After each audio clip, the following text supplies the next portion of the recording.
Hey guys, I'm Dimebot, and let's talk about Breakaway. So Breakaway is the new game from Amazon Studios, using the Lumberyard engine that they licensed from Crytek, and it bills itself as a mythological sports brawler.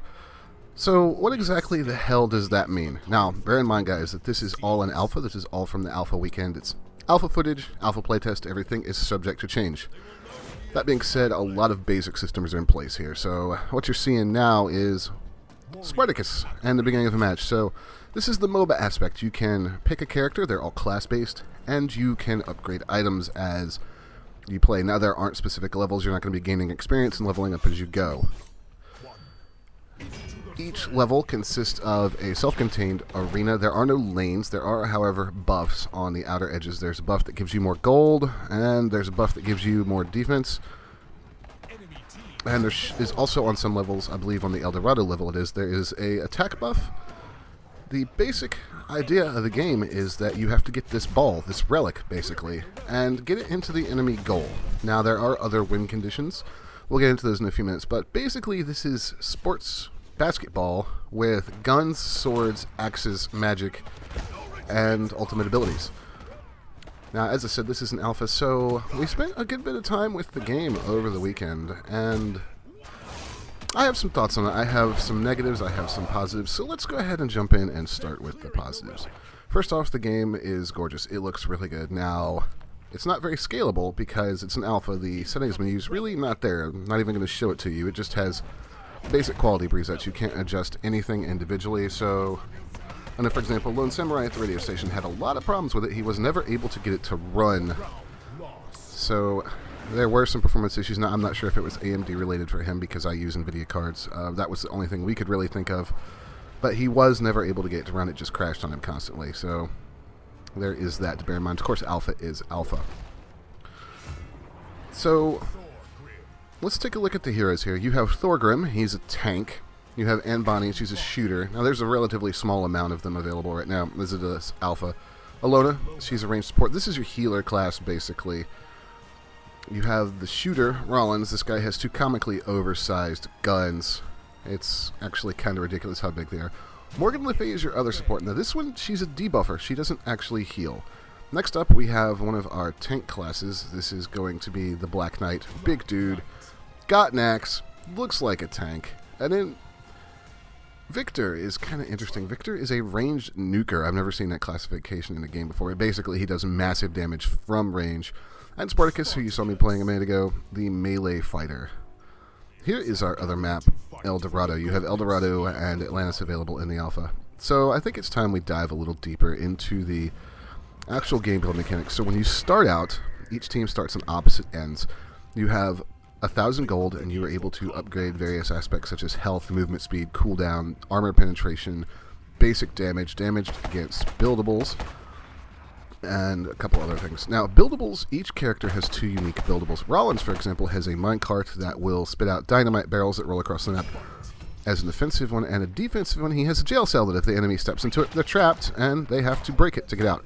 Others include Alona has a giant mirror that latches onto people with sunbeams and does additional damage over time. It scales up.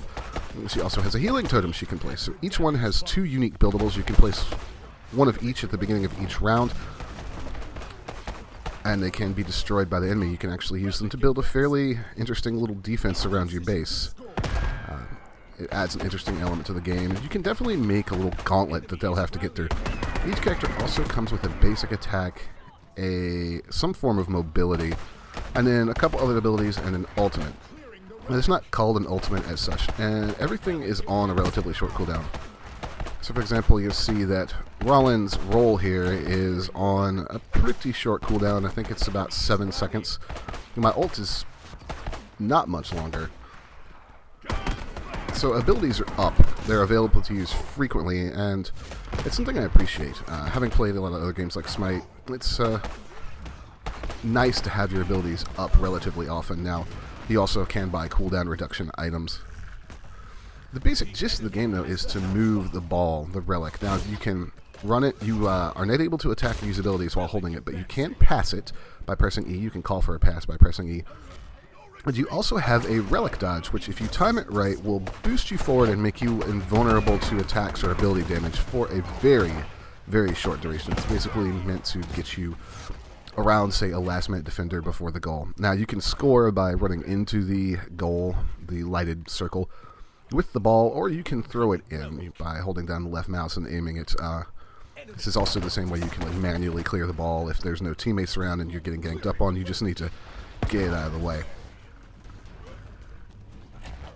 Now, the announcer in the game does a great job of telling you what's going on. He'll tell you that the enemy has the ball, the relic's advancing, the enemy's clearing the relic, somebody's about to score, etc., etc. Another important notification you'll hear from him a lot is power play, which happens when you're up a man on the enemy team. When you've taken down somebody in the enemy team and you have your full team, you're on a power play.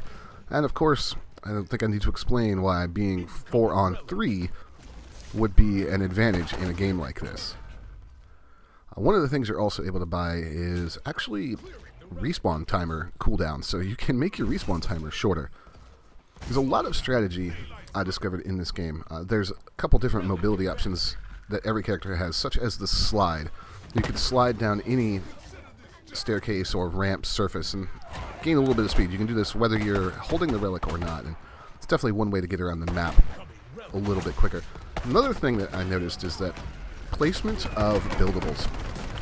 While it seems fairly straightforward, it's actually not. There's a lot of synergies that you can build with the relics. For example, Thorgrim can build a wall across one part of your ramp, and then on the other side you can have the Black Knight lay down a spike trap and potentially have Alona stack her mirror behind it, so that when they get around the wall, not only do they have to negotiate the spike trap, but they also have to deal with the death ray that's going to be frying them like they're an ant in a magnifying glass. That being said, my overall impressions of the game are that it's fun. It's fast-paced. For the most part, it plays well. We'll get into that a little bit later. It runs very well on my system. I know I saw some threads on the forum that people were having some problems. I can't speak to those because this is PC and every system is different, but I found for the most part it ran well. It was easy to get into. It's a pretty easy concept. 4 people versus 4 people get the ball, get it in the goal. However, there's, as I said, more depth than you might initially expect there. Now, if that depth is going to be enough to carry the game forward, I'm not sure. Another thing to bear in mind is this game is built very much from the ground up with Twitch integration in mind. I didn't actually test any of it out on stream, but it does have all manner of custom overlays already supplied for it that you can put up. It's called MetaStream, and this game incorporates Twitch streaming and is built around the idea of broadcasters and tournaments from the ground up. So they're very much aiming this at an esports style market, very much aiming to have it be a Twitch focused game, which makes sense as, you know, Amazon does own Twitch, and definitely something you can see them wanting to take advantage of. As for the actual heroes themselves, all of them are unique, all of them have their own personality. It's very easy to tell at a glance what the enemy team comp is, what you're going to be fighting. Each one has their own play style. Spartacus, for example, has to get in close, has to do a lot of melee combat. He focuses on kind of controlling the enemy. Rollins is long range. Morgan Le Fay is based around staying at range and applying buffs, or debuffs and damage. Alona is all about the heals. The Black Knight is just a tank bruiser. I actually found him to be more effective than Thorgrim, actually. Thorgrim seemed to be a little more mobile of a tank, but I definitely enjoyed the Black Knight more. Now that's a personal observation, not a indictment of the character design. I think the character design is good. I think the level design is great. It's easy to see where you need to go. Things are highlighted in nice bright colors. It's very easy to see what you need to do, how you need to get there. The execution, of course, can be a little more difficult, but let's talk about maybe some of the negatives I have with the game. And Bonnie would be one. While for the most part combat is fluid, fast, and easily controlled, and Bonnie feels very out of place. She's a ranged sniper, and whenever you fire her main attack, she stops dead. It's jarring. It feels like she snaps to a point and stays there, and it just doesn't seem to mesh well with all the rest of the other characters. Again, subjective, I know, but my least played character, I thought I was really going to like her. I love the character design, and it turns out I really hate her play style. Of course, it's alpha. That may change. Passing the ball is a little awkward. There were multiple times where I felt like I had passed the ball to a teammate, And instead, it just kind of flew off in a random direction. It was jarring, irritating, and cost me a couple matches, actually. Again, alpha, so hopefully it's fixed, but it was very weird. I found it hard to tell when I was getting kills. I know this is a game that's based on scoring with the ball, but another way to win is actually to wipe the enemy team completely, or to, if time runs out, whoever has the ball the furthest forward will control the most territory and win. However, I've found the feedback, except for when I was on a multi-kill streak, of whether I had actually gotten a kill or not, to be very almost non-existent, to be honest. That may be a deliberate choice. Maybe they want to focus more on the scoring aspect and not on the kills. I can certainly understand that, but a little bit of feedback about, hey, you actually got that kill, if it's just a one kill would be great. A little more feedback on damage as well. I realize the health bar is right in the middle of the screen, but there were times where I found myself really, really low and not really sure how I got there because there's not a lot of other feedback. Another maybe complaint that I might have is the bots. So in the alpha, at least, if you didn't have enough players to fill a match, you would get bots, and the bots are idiotic to say the least. There actually has some right here, and they're really, really dumb. So to the point where I was just like, why are you so stupid? Running straight down the middle of a lane with the ball, running right into the middle of team fights. They're awful. I hope that was a placeholder for the alpha. So these have basically been all alpha complaints I've been talking about. Let's get into something that really, really needs to be fixed. The party system in this game is really bad. We actually discovered, playing on stream, that you can't disband a party, or if you could, we couldn't find it. We actually had to quit the game in order to disband our party. And the reason we did that is because we wanted to have a look at the warrior selection screen. And you can't do that if you're in a party. So think about, say, how Overwatch, while you're waiting for a match, lets you browse through through your skins and things, or how Smite, for example, if you're waiting for a match queue, will let you basically go into any other menu in the game. If you're in a party waiting for a match in Breakaway, you can't access anything. You're stuck sitting there on the static main title screen waiting to get into a match, and it's kind of a bummer because I would like to, say, review the enemy or my character's abilities while I'm waiting. Speaking of that, there is no way, once you get into a match, to get a tooltip, maybe press left alt to free the cursor, or press F1 to bring up a list of what your character's abilities are. I was unable to find that, which means that, if I wanted to play a new character, I basically had to try and figure out what the hell the abilities did on the fly in a match, or take some time at a queue and read up on it. And this might seem like a small thing, but it's a little aggravating. There was not a lot of transparency there in terms of figuring out what the hell my character's abilities did, unless I went into the main menu. Another kind of quality of life improvement that I would like to see made, and it really, really aggravated me over the course of playing the alpha, was the way the lobby system works. So you go into a queue, and more often than not, you would get an error message that you weren't able to join a game. Alpha is alpha, and I really am hoping that that is just a straight-up alpha issue, but not a good look for a game that is multiplayer only. So that kind of needs to be ironed out. Now, I realize a lot of these nitpicks, as I said, are alpha only, but I can only speak to the experience I've had with the games at this point, and that is only alpha.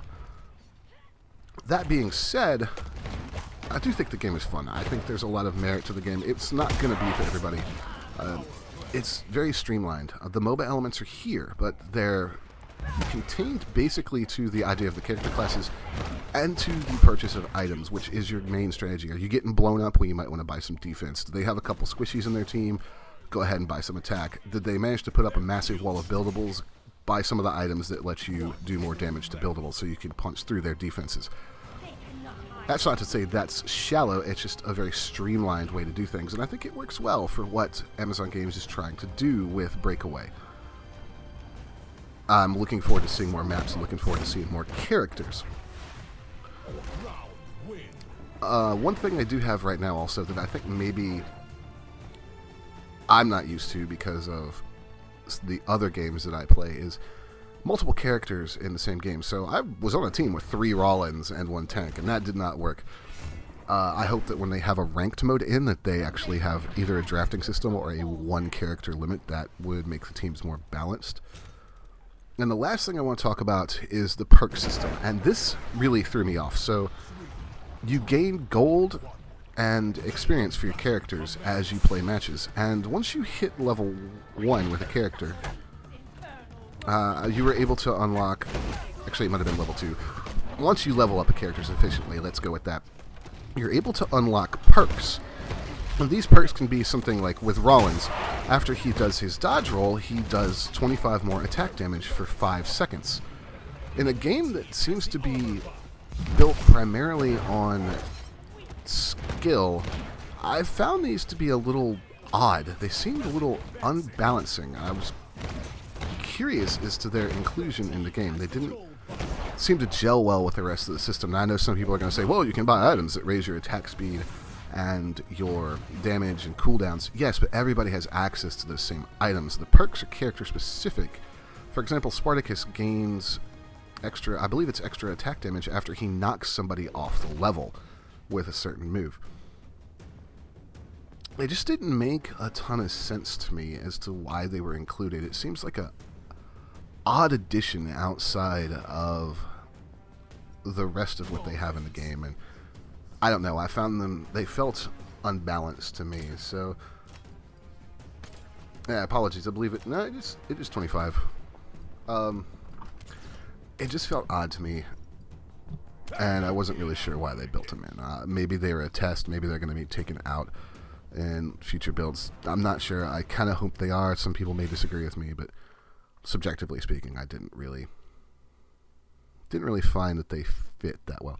Objectively speaking, the good for this game is that it's a hell of a lot of, well, I guess fun is subjective, but it plays well. There's no denying that. It's smooth, it's fast-paced, it's fluid, it's certainly nice to look at. I found that it played very well. I found it to be very fun. It's one of those that's going to be more fun in a group. You're definitely not going to get the maximum enjoyment out of this thing if you're in solo queue, just because of the communication aspect. I found even just being in a party of 2 made it a lot more fun, because there was that element of calling out, hey, they're going up to the left, hey, you know, I need you to be here so I can pass to you. You know, hey, I'm low, watch out, hey, I'm down, don't get killed because you're the last man standing, that kind of thing. The call-outs, hugely important in a game like this, and it's something that's kind of hard to do with pickup groups and randoms. It does have, you know, curse integration, but curse is not something I'm a big fan of. A lot of people are probably like me and don't want to talk to random strangers on the internet, even if it's just while they're playing a game. But this is one that you want to play with friends, if you can get friends to play it. It'll be a much, much better experience for you than trying to do it solo, just like most other multiplayer team-based games, I believe. So in the final analysis, I think the game's probably worth a look if you can get to the next alpha. There are a lot of quality of life issues that need to be resolved, but it is an alpha. There are a few other things that I hope get changed, like the perk system, but all in all, it's a pretty solid foundation, a pretty good start, and yeah, I would head on over to their website and try to sign up for the next alpha or a beta. It's worth a look, and I'm curious to see where they can go with it, especially with the casting option. Alright guys, that's going to do it for me. I will see you next time. Hey guys, thanks for watching. Make sure you check out some of these other videos from Sanitarium.FM and follow us on Facebook and Twitter. The information is right below that big shiny subscribe button.